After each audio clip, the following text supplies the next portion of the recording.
यदा यदा हि धर्मस्य ग्लानिर्भवति भारत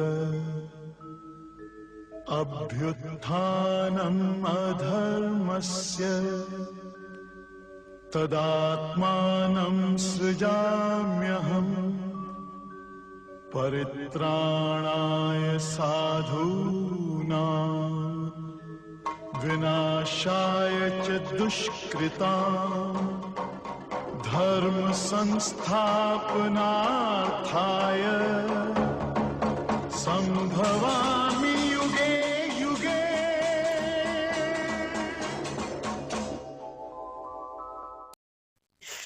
अस्सलाम वालेकुम।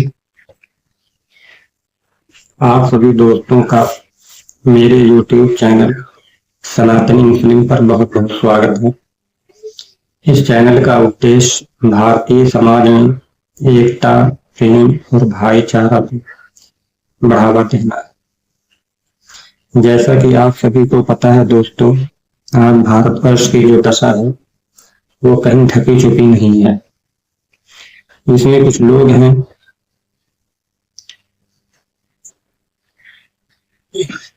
जो अपने निजी स्वार्थ को सिद्ध करने के लिए भारतीय समाज के एक बहुत बड़े वर्ग, जिसे बहुसंख्यक वर्ग कहते हैं, जिसको अतीत में पढ़ने लिखने से वंचित कर रखा और कहा पढ़ना लिखना कुछ विशेष लोगों का अधिकार है।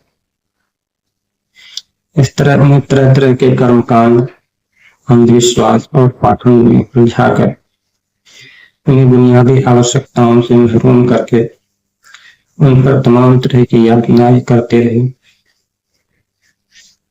और आज इतने वर्षों बाद उसी बहुसंख्यक समाज के भीतर एक दूसरे संप्रदाय के विरुद्ध नफरत भरकर उन्हें अपना मानसिक गुलाम बनाकर दुनिया के धन दौलत को लूटने में व्यस्त है।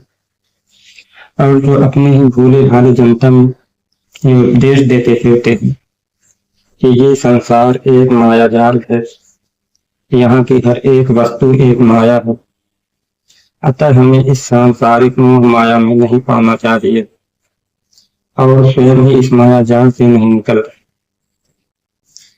और उनका ये रोजगार यूं ही फलता फूलता रहे, तो इसके लिए उस खास विचारधारा के लोगों ने बहुसंख्यक समाज के भीतर नफरत भर दिया और उनके मस्तिष्क में ये बात डाल दी कि इस संसार में अगर हिंदुओं का कोई सबसे बड़ा दुश्मन है तो वो मुसलमान है, जिसने 800 सालों तक इस देश के लोगों को अपना गुलाम बनाए रखा, लाखों हिंदुओं का नरसंहार किया, हजारों हिंदू मंदिरों को ध्वस्त किया, हजारों स्त्रियों के साथ दुराचार किया। जबकि वास्तविकता इसके बिल्कुल विपरीत है। तो जिस समय भारत में मुसलमानों का आगमन होता है, उस समय यहाँ के लोग स्वयं एक दूसरे के रक्तपात में लिप्त थे। एक एक दो दो विले के बराबर राज हुआ करते थे और हर एक के अपने अपने कुल देवता भी हुआ करते थे। कभी एक राज दूसरे राज पर आक्रमण कर देता, तो कभी दूसरा किसी तीसरे पर हमला करके वहां के जन जीवन को अस्त व्यस्त कर देता। कभी वो उनके कुल देवता को नष्ट कर देता, कभी वो उनके कुल देवता को नष्ट कर देता। ऐसे में भारत में इस्लाम का आगमन होता है और धीरे धीरे उन सभी छोटे छोटे राज्यों को जो आपस में लड़ रहे थे, जीत कर एक विशाल साम्राज्य की स्थापना करके स्थिरता स्थापित की। और जब स्थिरता भारतवर्ष में आई तो साथ समृद्धि भी आई। वो जो कभी एक दूसरे से लड़ कर बिल्कुल निर्धन हो चुके थे, जिस प्रकार आज हमारे मुस्लिम राष्ट्र एक दूसरे से लड़ कर निर्धन हो चुके हैं, हालांकि उनके यहाँ धन संपदा की कोई कमी नहीं। खैर, इन 700-800 सालों में धीरे धीरे मुसलमानों ने भारतवर्ष को सोने की चिड़िया बना दिया, जिसकी सैकड़ों विरासतें आज हमें देखने को मिल रही हैं। और वर्तमान समय में कहानी बिल्कुल उलट बताई जाती है। कहीं किसी को आक्रांता कहा जाता है तो किसी को लुटेरा बताया जाता है। कारण यही है कि उस विचारधारा के नहीं, जिस विचारधारा के वो लोग हैं जिनका एक ही उद्देश्य है जात पात के नाम पर लोगों को लड़ाना, धर्म के नाम पर एक समुदाय का दूसरे समुदाय के बीच नफरत का बीज बोना, हिंदू मुसलमान के नाम पर अपने निजी स्वार्थ को सिद्ध करना। जहाँ कहीं कुछ विवाद होता है तो किसी को पाकिस्तान भेज दिया जाता है तो किसी को बांग्लादेश भेज दिया जाता है और कहते हैं कि ये सनातन की भूमि, यहाँ केवल उन्हीं लोगों को रहने का अधिकार है जो केवल सनातन धर्म की पालना करते हैं। जो एक भ्रम जाल में फंसे हुए लोग हैं और दूसरों को भी इसी जाल में फंसा रखा है। अगर संसार के सभी धर्मों को भक्ति भाव से, द्वेष भाव से नहीं अध्ययन किया जाए तो उन सभी धर्मों में जो किसी ईश्वर में यकीन करते हैं, किसी रचयिता को मानते हैं या किसी गाढ़ से खुद को जोड़ते हैं, एक बात समान रूप से मिलेगी, एकम ब्रह्म अद्वितीयास्ति नेह नाहि किंचन। अर्थात ईश्वर एक है, दूसरा नहीं है, नहीं है, नहीं है। और इसी का अरबी में तर्जुमा ला इलाहा इल्लल्लाह बनता है। तो जब अवधारणा सभी धर्मों में एक ही ईश्वर की है तो भला धर्म अलग अलग कैसे हो सकते हैं? ये सोचने की बात है। जहां तक मेरा अध्ययन है उसके अनुसार इस्लाम धर्म और सनातन धर्म दो अलग अलग धर्म नहीं बल्कि एक ही धर्म है। इस्लाम धर्म में निहित जो सिद्धांत है वो सनातन धर्म के मूल तत्वों से मेल खाता है और इसी के आधार पर इसे सनातन धर्म की एक अभिव्यक्ति कह सकते हैं। या ये भी कहा जा सकता है कि अपनी मौलिक सिद्धांतों और सार्वभौमिक मूल्यों के कारण सनातन धर्म की ही एक छाया प्रति है। इससे इशारा उस शाश्वत सत्य की ओर है जो किसी स्थान, समय और किसी संस्कृति में बधा हुआ नहीं और न ही किसी भाषा में सीमित है। यही सनातन तत्व करुणा, न्याय और मानवता की सेवा इस्लाम धर्म के मूल में भी विद्यमान है। इस्लाम केवल एक पंथ नहीं बल्कि ईश्वर के प्रति पूर्ण समर्पण और मानव मात्र से एक प्रेम का संदेश देता है।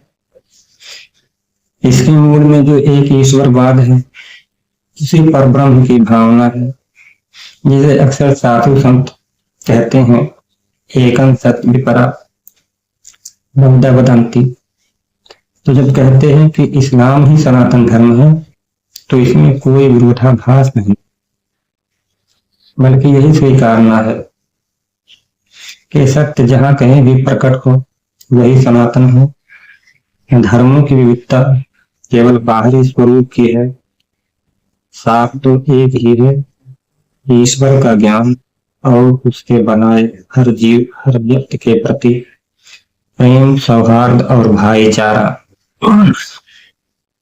जैसे एक हदीस पाक में आता है जिसमें हजरत पैगंबर मोहम्मद रसूलुल्लाह सल्लल्लाहु अलैहि वसल्लम अपने साथियों से अंतिम दिनों में यही कहा करते थे कि मैं तुम्हें दो चीजें छोड़ के जा रहा हूं, एक अल्लाह की किताब और दूसरी मेरी सुन्नत।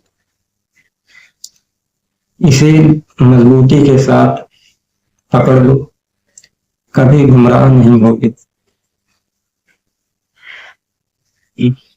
इस हदीस में जो शब्द विचारणी है वो है शब्द सुन्नत, जो अरबी भाषा का शब्द है, जिसका अर्थ होता है तरीक़े-ए-कार अथवा कार्य प्रणाली या परंपरा या रिवायत, जिसे हजरत पाक सल्लल्लाहु अलैहि वसल्लम ने अपने लिए प्रयोग किया। और इसी हदीस पाक में दूसरा शब्द है अल्लाह की किताब अर्थात कुरान। अब कुरान में देखते हैं कि अल्लाह ताला इस शब्द सुन्नत को किस प्रकार से प्रयोग में लाते हैं।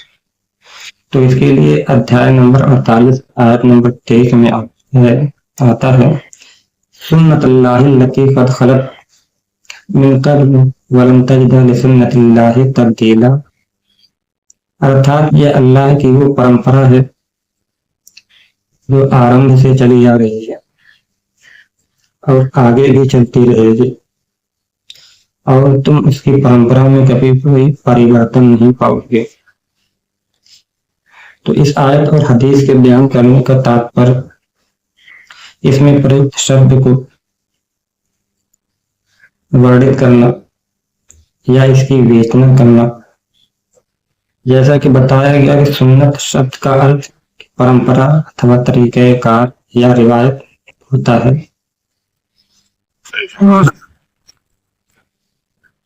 और कुरान की आयत के अनुसार अल्लाह की सुन्नत जो पहले थी वो अब भी है और आइंदा भी वही रहेगी। जैसे किसी नदी का एक दिशा से निकलकर दूसरी दिशा में बहना, सूरज का पूर्व से निकलकर पश्चिम में डूबना। इसी प्रकार हमारे हिंदू और बौद्ध धर्म ग्रंथों में भी एक शब्द आता है सनातन, जिसका अर्थ होता है शाश्वत, यानी जो शुरू से चला आ रहा है, चिरस्थायी, जिसमें कभी कोई परिवर्तन नहीं किया जा सकता।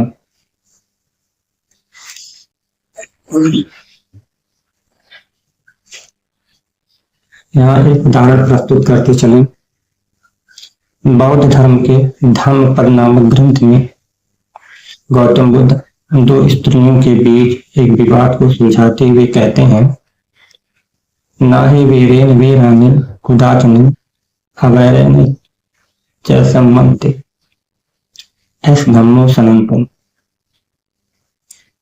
अर्थात इस संसार में वैर से वैर कभी शांत नहीं होता, अवैर से ही वैर शांत होता है। यही संसार का सनातन नियम है। अब कुरान की आयत लिसुन्नतिल्लाहि तब्दीला में जो शब्द सुन्नत है वो एक वचन शब्द है, जिसका बहुवचन होता है सुनन।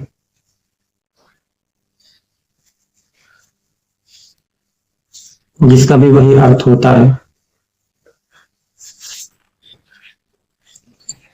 कि किसी भी विषय वस्तु को सुनियोजित ढंग से रखना बिना कोई बदलाव किए हुए।